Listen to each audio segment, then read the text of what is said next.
ത്രിയേക ദൈവത്തിൻ്റെ അതിപരിശുദ്ധ നാമം വാഴ്ത്തപ്പെടുമാറാകട്ടെ. കർത്താവിനാൽ തിരഞ്ഞെടുക്കപ്പെട്ട ദൈവജനമേ, ക്രിസ്തുവിലുള്ള ഏകീകരണമാണ് കൊലോസ്യ ലേഖനത്തിൻ്റെ പ്രധാന വിഷയം. കൊലോസ്യർ 1:14 മുതൽ 23 വരെയുള്ള ഭാഗത്തെ ക്രിസ്തുശാസ്ത്രം അഥവാ ക്രിസ്റ്റോളജി ഇപ്രകാരം തരംതിരിച്ച് നമുക്ക് ചിന്തിക്കാം.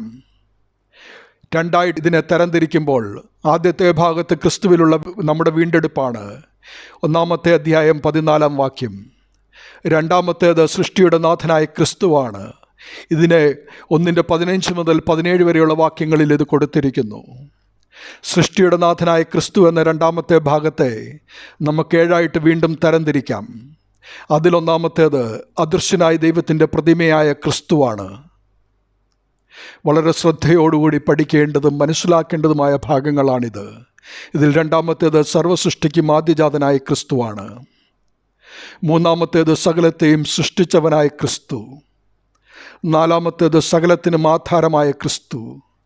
അഞ്ചാമത്തേത് സഭയുടെ തലയായ ക്രിസ്തു, വാക്യം 18. ആറാമത്തേത് സകലത്തെയും രഞ്ജിപ്പിക്കുന്ന ക്രിസ്തു, വാക്യം 19ഉം 20ഉം. ഏഴാമത്തേത് ദൈവജനത്തെ വിശ്വാസ സ്ഥിരതയിലാക്കുന്ന ക്രിസ്തു, വാക്യം 21 മുതൽ 23 വരെ. അതിക്രമങ്ങളൊക്കെ നമ്മോട് ക്ഷമിച്ച, ചട്ടങ്ങളാൽ നമുക്ക് വിരോധവും പ്രതികൂലമായിരുന്ന കൈയെഴുത്ത് മായ്ച്ച് ക്രൂശിൽ തറച്ച് നടുവിൽ നിന്നും നീക്കിക്കളഞ്ഞു എന്ന 14-ാമത്തെ വാക്യത്തെ ആധാരമാക്കി ക്രിസ്തുവിൽ നമ്മുടെ വീണ്ടെടുപ്പ് എന്നതിനെപ്പറ്റി ചിന്തിക്കാം. വിശുദ്ധ മാമോദീസായിലൂടെ നാം ക്രിസ്തുവിൻ്റെ വെളിച്ചത്തിലേക്ക് അഥവാ പ്രകാശരാജ്യമായ ദൈവരാജ്യത്തിലേക്ക് നാം പ്രവേശിക്കപ്പെട്ടു. സമാനാശയമാണ് എഫേസ്യർ 1:7 പറയുന്ന അവനിൽ നമുക്ക് അവൻ്റെ രക്തത്താൽ അതിക്രമങ്ങളുടെ മോചനമെന്ന വീണ്ടെടുപ്പുണ്ട് എന്നത്. പാപമോചനമാകുന്ന വീണ്ടെടുപ്പ് സർവ്വലോകത്തിനും വേണ്ടി, അതായത് യഹൂദന്മാർക്ക് വേണ്ടി മാത്രമല്ല, മാനവരാശിക്കും വേണ്ടി ക്രിസ്തു തൻ്റെ മരണത്തിലും ഉയർത്തെഴുന്നേൽപ്പിലും കൂടി നേടിയെടുത്തതാണ്.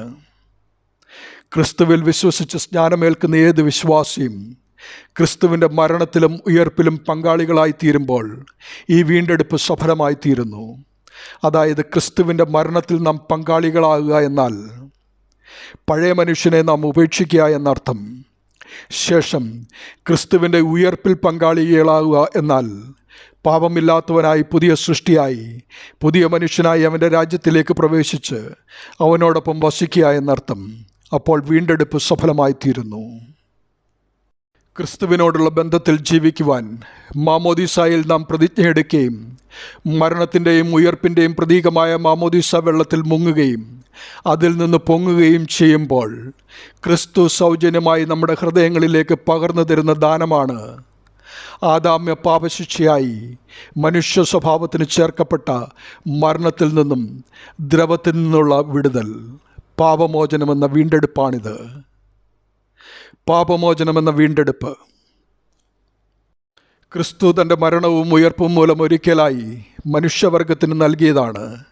ആദാമ്യ സന്തതിയായി വീണുപോയ മനുഷ്യവർഗത്തിൽ ഉൾപ്പെട്ട് ജനിക്കുന്ന ഓരോ വ്യക്തിയും ഈ വീണ്ടെടുപ്പ് തൻ്റെ വ്യക്തിപരമായ ജീവിതത്തിൽ അനുഭവവേദ്യമാക്കി തീർക്കുന്നത് ക്രിസ്തുവിലുള്ള വിശ്വാസം മൂലം മാമോദീസയിലൂടെയാണ്. വീണ്ടെടുപ്പിൻ്റെ അനുഭവം അഭംഗുരം നമ്മുടെ ദൈനംദിന ജീവിതത്തിൽ തുടർന്നു കൊണ്ടുപോകുവാൻ കഴിയുന്നത് ഏറ്റുപറഞ്ഞ വിശ്വാസത്തിന് അനുസരണമായ ജീവിതശൈലിയിൽ ജീവിക്കുമ്പോഴാണ്. അല്ലെങ്കിൽ അപ്രകാരം ഒരു വീണ്ടെടുപ്പ് ഒരു വ്യക്തിക്ക് അനുഭവിക്കാനാവുന്നില്ല. എന്നാൽ മാമോദീസായുടെ അനുഭവമായ ഈ വീണ്ടെടുപ്പിൻ്റെ പുതുക്കം പാപജീവിതത്തിൽ ഉൾപ്പെട്ടു പോകുന്ന ഒരു വ്യക്തിക്ക് വീണ്ടും പ്രാപിക്കുവാനുള്ള മുഖാന്തരമാണ് സഭയിലെ വിശുദ്ധ കുമ്പസാരം എന്ന കൂദാശ. ഏറ്റുപറയുക എന്നർത്ഥമുള്ള കോൺഫെസാർ എന്ന പോർച്ചുഗീസ് വാക്കിൽ നിന്നാണ് കുമ്പസാരിക്കുക എന്ന മലയാള ധാതു ഉണ്ടായത്. അതിനു മുൻപ് പിഴമൂളുക എന്നായിരുന്നു പറഞ്ഞു വന്നിരുന്നത്. ദൈനംദിന ജീവിതത്തിലുണ്ടാകുന്ന പാപങ്ങൾ അനുതാപത്തോട് കണ്ണീരോട് ക്രിസ്തുവിൻ്റെ പ്രതിപുരുഷനായ പട്ടക്കാരൻ്റെ മുമ്പാകെ കുമ്പിട്ടുകൊണ്ട് പങ്കുവയ്ക്കുന്നത് കൊണ്ടാവണം കുമ്പസാരം എന്ന പേര് വന്നത്. കുറ്റം ഏറ്റുപറയുക എന്നതാണ് ഇതിനർത്ഥം.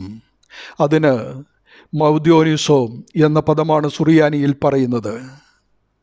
ക്രിസ്തുവിൽ നമ്മുടെ വീണ്ടെടുപ്പ് അനുഭവിക്കുവാൻ ക്രിസ്തുവിൽ സ്നാനമേറ്റവരായ നാം അപ്രകാരം വിശുദ്ധിയോടെ ജീവിക്കുകയും അതിൽ വരുന്ന പിഴവുകൾ സത്യാനുതാപത്തോടെ ഏറ്റുപറയുകയും ഇനിയും അവ ആവർത്തിക്കയില്ല എന്നുള്ള പ്രതിജ്ഞ എടുക്കുകയും ചെയ്യുമ്പോൾ സാത്താന് നമ്മുടെ മേൽ ഉള്ള അധികാരം നഷ്ടപ്പെടും.